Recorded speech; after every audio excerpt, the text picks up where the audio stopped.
Bago ang lahat, shoutout muna sa mga subscribers. Roel C. Lahara, Stefania Serangelo, DJ Matia Solo Musica Seria, Ado Vlog, Len Yip, Minister de Reeves, Ricardo Saportino, Soul and Soul, Mara Caterina, Pablo, Alicia Alvarez, Tipo que s'inscrivent no su canal, Enas, at Aaron Matias. Si Abraham Lincoln ay ang ika-16 na presidente ng Amerika at nanilbihang pangulo hanggang matapos ang Civil War. Hindi na niya naipagpatuloy ang kanyang paninilbihan sa bayan sapagkat siya ay pinaslang ni John Wilkes Booth, isang Confederate sympathizer. Kahit na matagal na siyang pumanaw, maraming taong nakaranas ng kanyang pagpaparamdam. Maraming nga sa kanila ay nakita siya ng harap-harapan. Isa sa mga nakakita sa kaluluwa ng dating presidente ay ang mismong reyna ng Netherlands na si Queen Wilhelmina na naganap noong 1942 habang siya ay nasa loob ng White House. Ang kwento ng reyna, habang siya ay nasa isang kwarto upang magpahinga, may narinig siyang pagyabag sa labas. Nang may kumatok, pinuksan niya ang pinto at nakita niya harap-harapan ang kaluluwa mismo ni Abraham Lincoln. Suot pa rin ni Lincoln ang kanyang suit at ang kanyang sombrero. Dahil sa gulat ay bigla na lang siyang hinimatay. Kinabukasan, nakwento niya sa mga Roosevelt ang kanyang karanasan. Naaawa sila sa reyna, ngunit hindi na sila nagulat sa nangyari. Matagal na nilang batid ang pagpaparamdam ng kaluluwa ni Lincoln. Ang mga kwentong tampok natin ngayon ay base po sa mga interviews ng mga nakaranas ng papaparamdam ni Lincoln. Ngunit karamihan po sa kanila ay namayapa na, katulad po ni Grace Coolidge at Jeremiah Smith. Hindi ko na po itinago ang tunay nilang pangalan dahil common knowledge na po sa publiko ang kanilang mga karanasan. Simulan na natin ang mga kwento. Ako si Jeremiah Smith, pero mas kilala ako bilang Jerry. Isa akong African-American na nagtrabaho ako bilang cook, doorman, dustman at butler sa White House.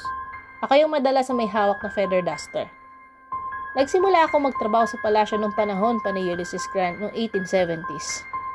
Sa mahigit 3 dekada ko ng pagtatrabaho dito, sari-saring kaluluwa na ang nakita ko, kasama na ang kay Lincoln. Isang araw, nagtatanggal ako ng alikabok sa mga bintana at fixtures sa may hallway ng White House. Dapit hapon ng mga oras na yon. Napansin kong may isang figura na nakatayo at nakatingin sa bintana. Nakilala ko ang figura at yun ay si Abraham Lincoln. Lumapit ako at tumingin naman sa akin ang figura. Meron siyang sinasabi ngunit wala akong naintindihan. Kalaunan, nawala na lang ang figura ng parang bula. Sanay na ako nakakita ng mga spirito sa loob ng White House at hindi lang si Ginoong Lincoln ang aking nakita. Nakita ko na din ang mga spirito ng iba pang mga dating presidente katulad ni Grant at McKinley. Hindi ako matatakotin sa mga multo-multo at wala akong pakailam sa kung anong naisin nilang gawin sa palasyo. Huwag lang nilang iistorbohin ang aking trabaho at magkakasundo kami ng mga kaluluwang yan.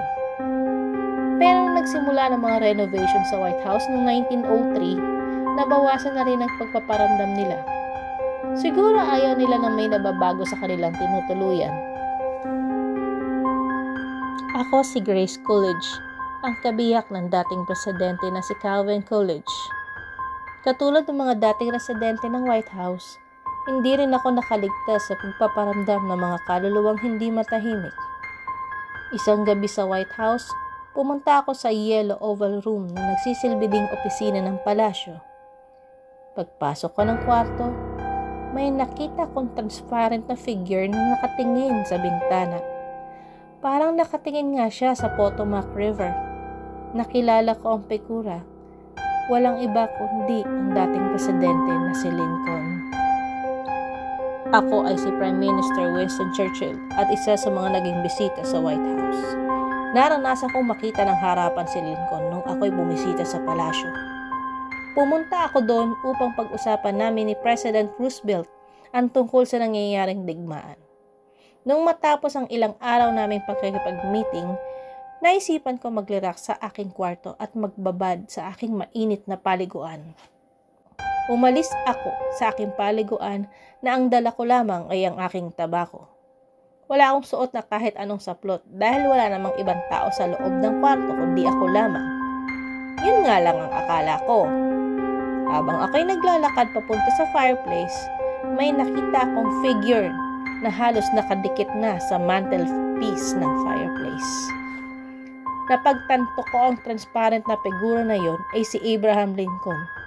Nagulat ako sa aking nakita. Hindi naman ako pinansin ng spirito dahil parang may malalim siyang iniisip. Duda ko inaalala niya yung nangyayaring digmaan. Kahit medyo shock ako, nagawa ko pa rin bumati sa kagalang-galang na dating Pangulo. Ang sabi ko sa kanya, "Magandang gabi, mahal na Pangulo. Nagkita tayo sa maling pagkakataon." Napangiti lang si Lincoln sa kanyang sarili at bigla na lang siyang naglaho ng parang bula. Di lang pagkagulat ang aking naramdaman. Medyo nakaramdam din ako ng hiya dahil nagkita pa talaga kami ng dating Pangulo kung kailan wala akong saplot sa katawan. Nagdesisyon na rin akong matulog sa ibang kwarto dun sa may hall dahil hindi ko gusto ang ideya na may nakatingin sa akin na ibang nilalang habang ako'y natutulog.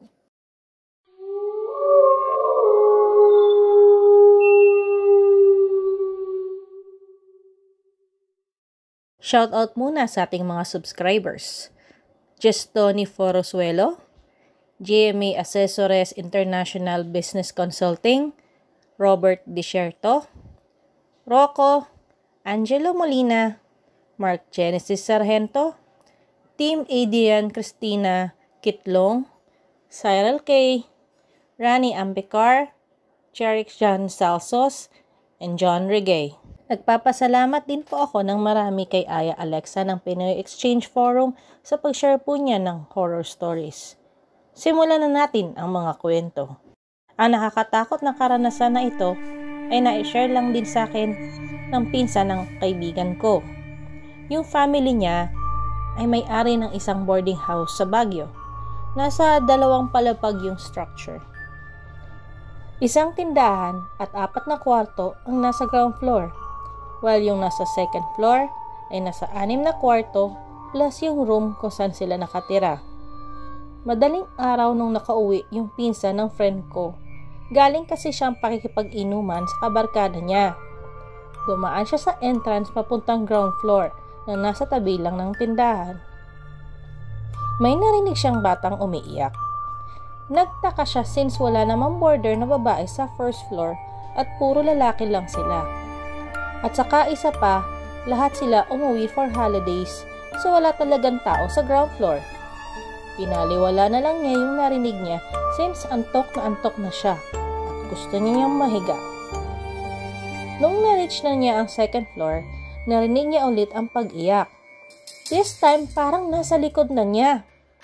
Kinabahan siya dahil dati na siyang may naririnig na hindi maganda tungkol sa boarding house nila. Diretso siyang naglakad sa corridor na nakapikit ang kanyang mga mata. Narating na niya ang main door, pero naririnig niya pa rin ang pag-iyak na parang lumalapit sa kanya. Sinubukan niyang buksan ang doorknob, pero nakandado ito. Lumalakas pa lalo ang iyak, kaya nagpanik na siya. Binuksan niya ang bag niya to check her keys, then nagdasal na siya. Natigilan siya sa takot dahil sumabay ang boses sa pagdasal niya.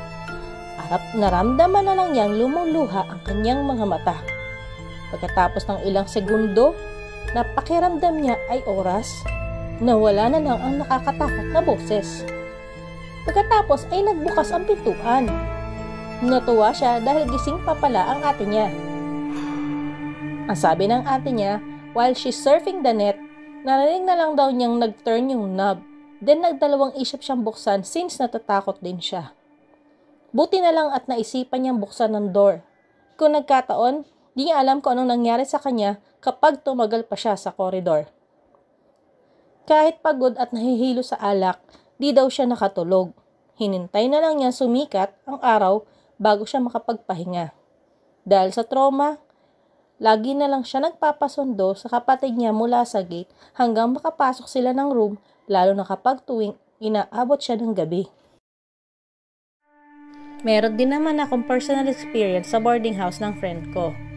Around 7:30 na yun ng gabi, 4 kaming girls na tumambay sa boarding house para maglaro ng tong its. Tapos, bigla kaming may narinig na parang hinihilang bakal coming from the upstairs. Nag-stop siya siguro after 5 or more minutes tapos tutuloy na naman yung tunog. Kinatok pa namin yung bubong gamit yung kawayan. Pero tuloy-tuloy pa rin ang tunog. Tapos sobrang nairita yung friend ko kaya nagdesisyon kami na katokin yung house sa taas. Tao po kami ng tao po, pero wala namang tao. Biglang sumagot si ate sa store na katabi ng house. Sabi daw, ang mga tao doon ay nasa Baguio Memorial Chapel. Namatay na daw pala yung matanda nung morning lang.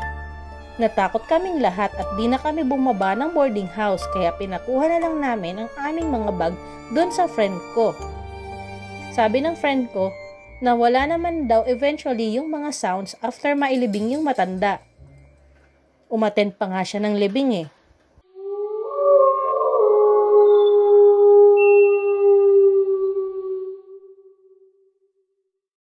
Ang kwentong ito ay mula sa Reddit. Thank you, The Radical Mongoose, for sharing your story with us. Nung ikinasal ang aking mga magulang noong 1983, nagdesisyon silang tumira sa isang apartment malapit sa bahay ng aking lola. Lagi nilang pinag-uusapan ang tungkol sa bahay na yon.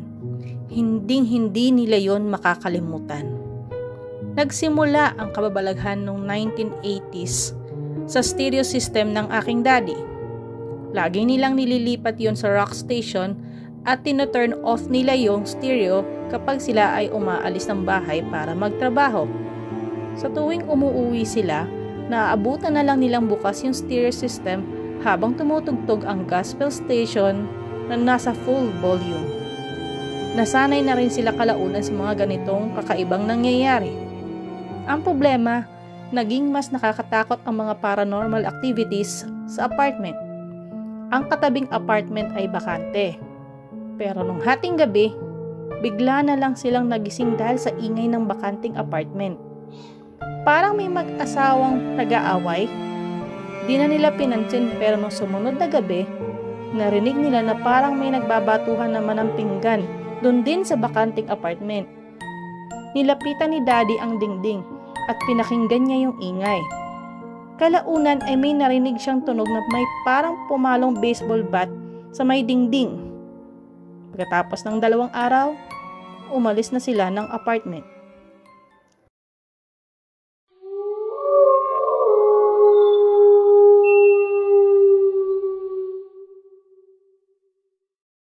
Ang kwentong ito ay mula sa Reddit.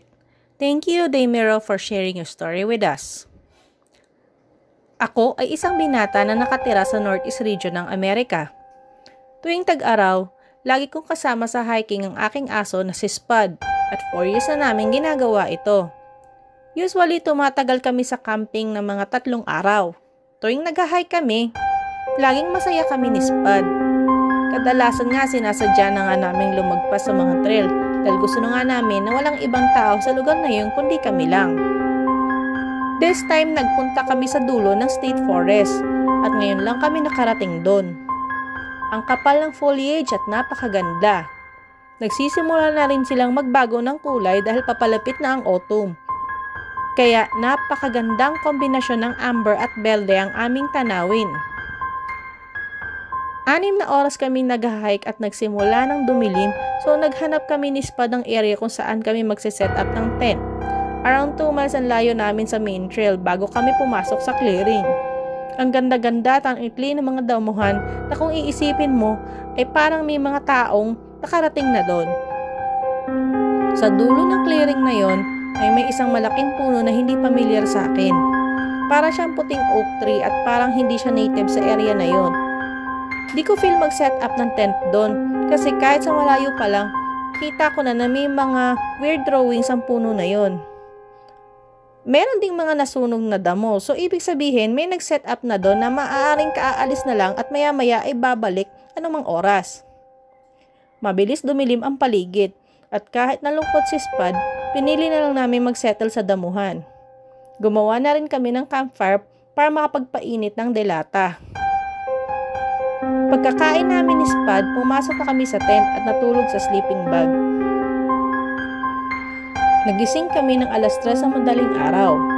Kahol ng kahol si Spud at ang tanging liwanag na nakikita ko ay ang liwanag lang galing sa buwan.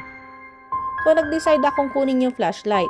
Kaso hindi siya gumana kahit pinalitan ko na siya ng battery. Kalaunan, naramdaman namin ni Spud na gumalaw ang lupa na parang may lindol. Narinig namin na parang may sanga ng puno na napuputol at lumalangit-ngit na tunog ng punong gumagalaw. Natakot lalo kami ni Spud dahil may narinig kaming nakakatakot na sigaw. Nagtago na lang kami ng aking alaga sa loob ng aming sleeping bag kahit alam kong papalayo sa amin ang tunog. Pagkatapos ng kalahating oras ay nawala na yung ingay. Dahil sa takot at pagod ng hiking ay nakatulog na kaming dalawa ng aking pet dog. Pagsikat ng araw ay bumangon na kami ni Spud. Lumabas ako ng tent at sinurvey ko yung area. Wala na dun yung malaking puno. Wala kahit hukay, sangang naputol o kahit mga nalaglag na dahon ng puno. Damuhan lang. Either nasisiraan ako ng tuktok o talagang umalis ang puno na yun sa gitna ng dilim. Hindi na namin tinapos ni Spud ang camping trip at inimpake ko na ang aming mga gamit. Umalis na kami sa gubat na yun at nagdesisyon na hindi na babalik sa area na yun. Ngayon, natakot na ako mag-camping unless na marami kaming magkakasama at hindi na rin ako nag-hike sa gabi.